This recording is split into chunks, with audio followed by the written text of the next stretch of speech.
Salut à tous et bienvenue dans cette vidéo. On va parler aujourd'hui du dernier film de Woody Allen, Un jour de pluie à New York. Mon premier Woody Allen. Je n'ai jamais vu aucun film de ce mec, ça ne m'avait jamais intéressé. Et Roman Polanski pareil. Rien à voir avec leur vie personnelle et les polémiques, si vous voyez ce que je veux dire. Parce que je ne suis pas un con, je ne mélange pas tout. Donc je n'avais rien à foutre, c'est juste que leur cinéma franchement ne m'intéresse pas du tout.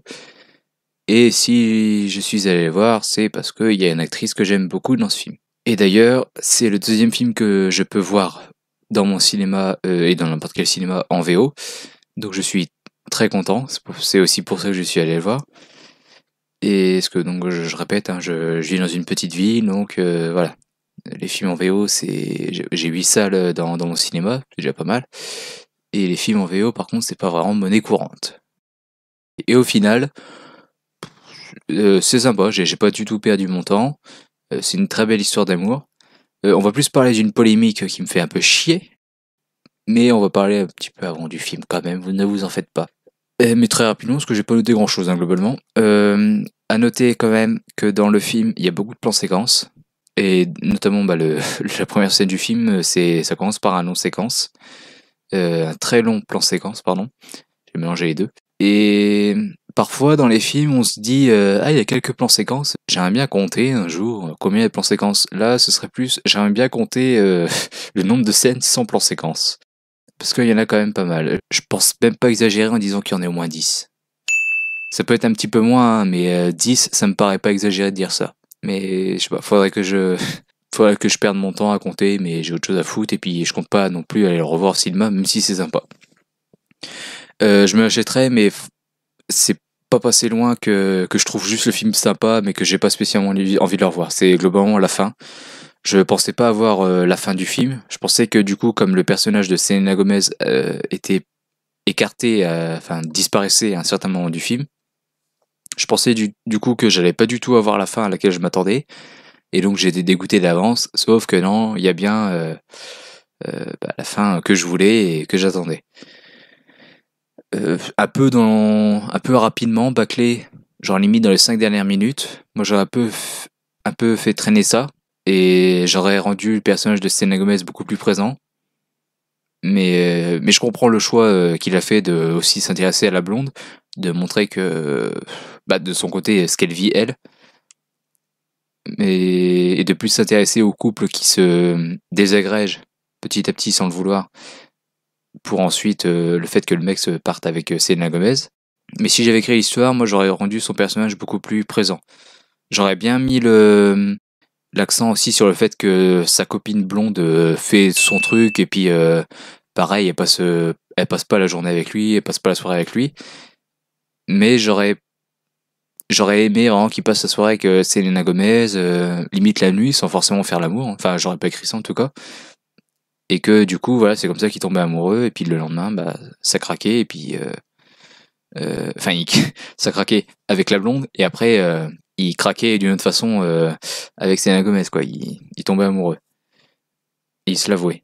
Mais au final, non, c'est pas ce qu'on a. Donc, ce qui me fait un peu me dire que c'est la partie que j'aime le moins, quand Selena Gomez disparaît, parce que c'est pas ce qui m'intéresse le plus, et je voulais la voir elle surtout. Mais bon, j'accepte, c'est son histoire, c'est son film, donc il en fait ce qu'il veut. Moi, juste, j'aurais fait autre chose.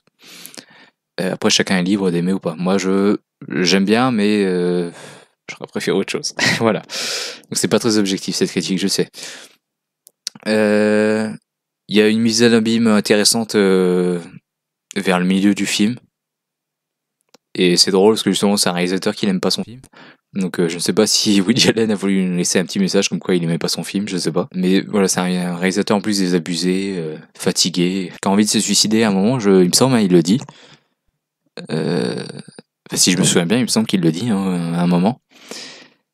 Et ce que j'ai omis aussi dans la mise en scène, c'est que donc la pluie est centrale, importante dans l'histoire, jusqu'à être présente dans le titre, français ou américain, Un jour de pluie à New York. Et ce que j'ai aimé donc dans la mise en scène, c'est que quand il rencontre futur nouvel amour, rencontre à nouveau, ce qu'il la connaissait déjà avant. Donc quand il rencontre le personnage de Selena Gomez, il pleut, et en plus ils s'embrassent. Et justement, ça fait un petit écho justement avec la fin du film où il pleut encore, et ils s'embrassent. Et ça se ferme comme enfin ça se ferme, ça se clôture comme ça. Et donc ce que j'ai aimé dans la mise en scène, c'est donc quand il est avec elle, du début à la fin, enfin du début quand il la rencontre, après il se quitte, je sais pas, quelques heures, et après il finit sa journée quasiment ensemble, et pendant tout ce temps-là il pleut, et dès qu'il la quitte, en fait qu'il retrouve un peu sa vie d'avant et qu'il essaye de retrouver son ancienne petite amie, eh bien le soleil, c'est des nuages, mais de gros nuages gris. En plus en fin de journée, donc c'est pas la personne la et c'est proche de l'automne, donc c'est pas le moment de la journée le plus illuminé, mais en tout cas la pluie n'est plus là. Et après, quand il la retrouve le lendemain et qu'il finit avec elle, donc, eh ben, comme par hasard, il se remet à pleuvoir.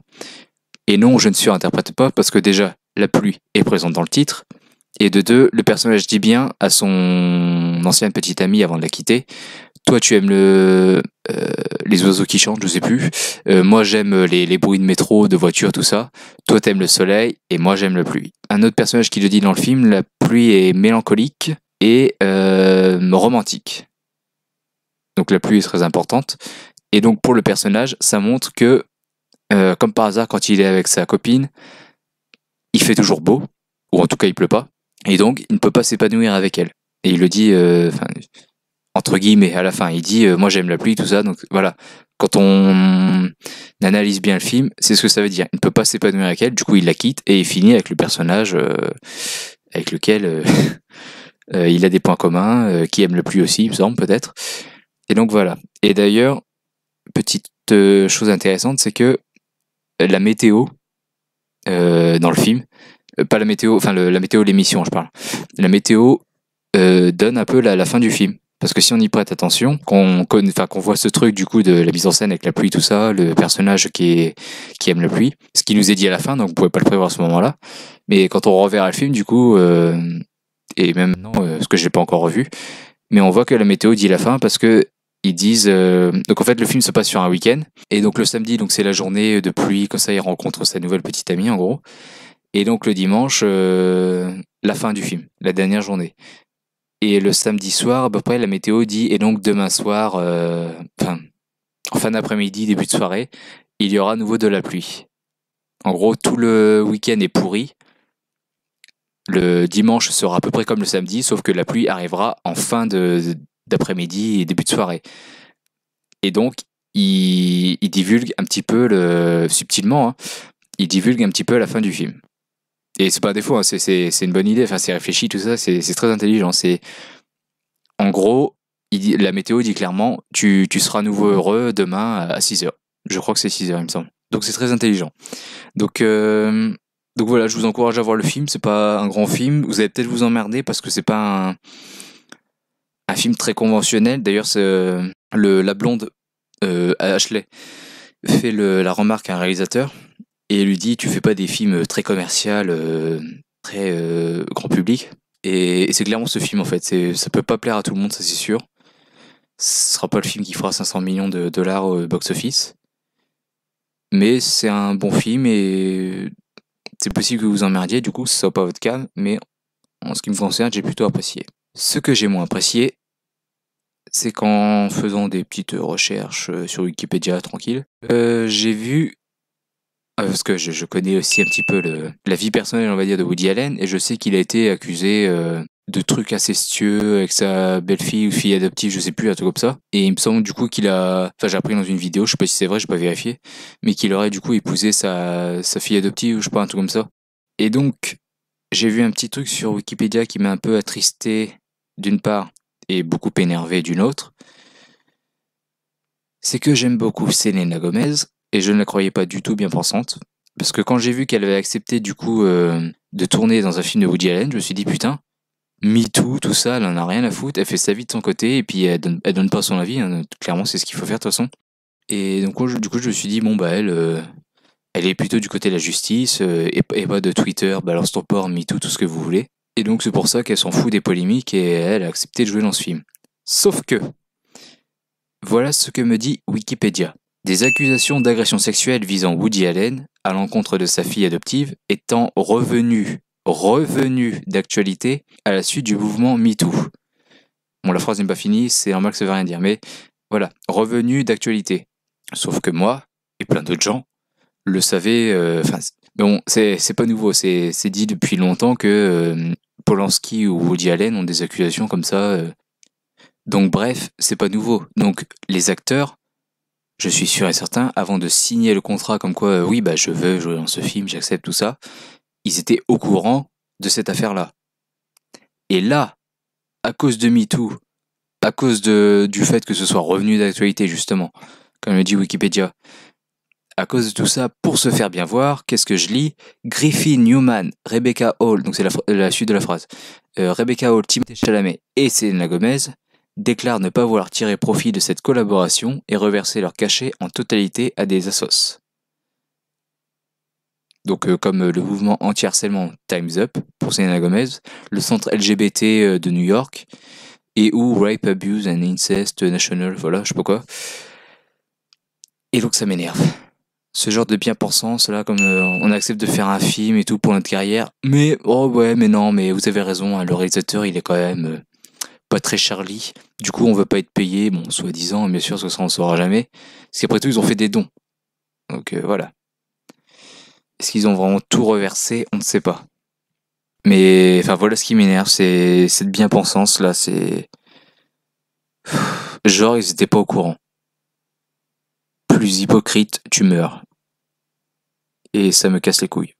Mais il ne faut pas tout voir en noir non plus, car Rebecca Hall a dit, après avoir donné tout son salaire à Time's Up, j'ai dit délibérément que le choix ne consistait pas à porter un jugement d'une manière ou d'une autre. Je ne crois pas que quiconque dans le public devrait être juré et jugé dans une affaire aussi complexe. Après, Jude Law, qui joue aussi dans le film, a déclaré, dans un rôle que j'ai beaucoup aimé d'ailleurs, Jude Law a déclaré en novembre 2018 que c'était une terrible honte que le film soit mis à l'écart. Et en avril 2019, un peu plus tard encore, Sherry Jones a défendu Allen en disant « Je suis retourné en arrière », dans le sens figuré, hein, et j'ai étudié toutes les informations que je pouvais obtenir sur cette période. Et au fond de moi, je ne crois pas qu'il était coupable, tel que porté en accusation. Il y a ceux qui sont à l'aise avec leur certitude, moi ce n'est pas le cas. Je ne connais pas la vérité, mais je sais que si nous nous mettons à condamner instinctivement, la démocratie sera sur une pente glissante. Ils ont l'air intelligents ces gens-là, ils veulent pas plus les écouter en Amérique? Et donc voilà. Donc si vous comptez aller voir le film, si vous n'êtes pas con, que Woody Allen vous intéresse et que vous vous en foutez de ce qu'il a fait ou pas, ben allez le voir, vous devriez passer normalement un bon moment, c'est sympathique, bien réalisé. Je sais pas combien de films il a fait, mais bon, on voit qu'il a de l'expérience, quoi, c'est bien fait, tout simplement. Donc voilà, n'hésitez pas à me dire votre avis dans les commentaires, surtout si vous n'êtes pas d'accord, sur le film je parle. Le reste, je m'en balance, je pense ce que je veux. Et s'il y a des féministes qui viennent gueuler, hommes ou femmes, eh ben, écoutez ce que vous dit Angel. Laisse-moi te chanter.